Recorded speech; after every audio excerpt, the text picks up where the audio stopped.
auditeurs, auditrices, frères et sœurs en Christ, bien-aimés, nous sommes, vous et moi, consacrés un jour au Seigneur. Nous avons un jour reçu le Saint-Esprit. Nous sommes devenus des membres authentiques du corps de Christ. Et par là même, nous avons eu part à l'onction sainte. À partir de ce moment-là, Dieu nous a réservé une tâche qui nous est propre. L'accomplissement d'un fragment spécial de son plan éternel, une place dans le témoignage du Jésus, que personne d'autre ne peut occuper.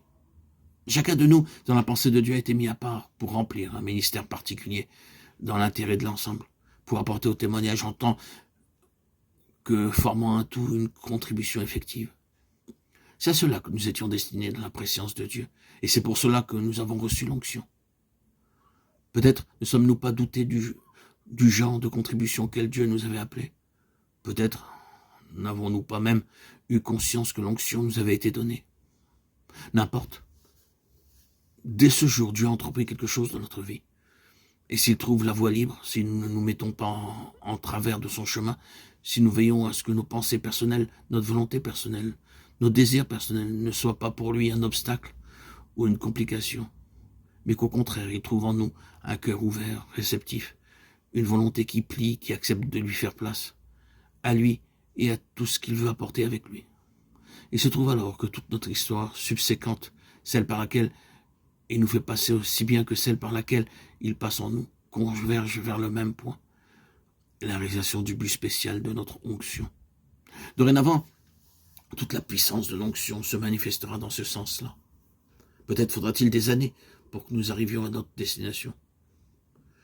Alors, jetant un regard en arrière sur le chemin parcouru, nous pourrons dire, oui, le Seigneur a certainement été avec moi pendant ce temps. Son esprit a toujours été là. Maintenant que je vois à quoi il voulait en venir, maintenant que s'ouvre devant moi le ministère spécial qu'il avait en vue, maintenant que m'apparaît clairement la tâche distincte que je dois accomplir, cet aspect particulier du témoignage dans lequel Dieu me fait entrer et qui va mettre son empreinte sur ma vie, je comprends que tout ce qui s'est passé entre-temps était calculé par Dieu pour me préparer, pour m'équiper, pour me rendre apte à ce ministère.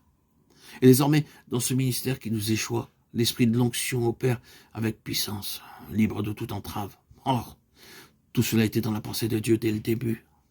C'est avec ce but-là en vue que l'onction nous avait été conférée. Seulement l'onction exigeait une période de préparation et d'instruction, un training. Si Dieu nous faisait passer par cette école sans que l'onction fût sur nous, bien aimés, nous ne pourrions pas y tenir. S'il nous obligeait à vivre cette histoire-là sans que nous eussions le Saint-Esprit, cet esprit de l'onction, nous abandonnerions la partie. En outre, il nous manquerait cette intelligence essentielle qui fait partie de l'onction.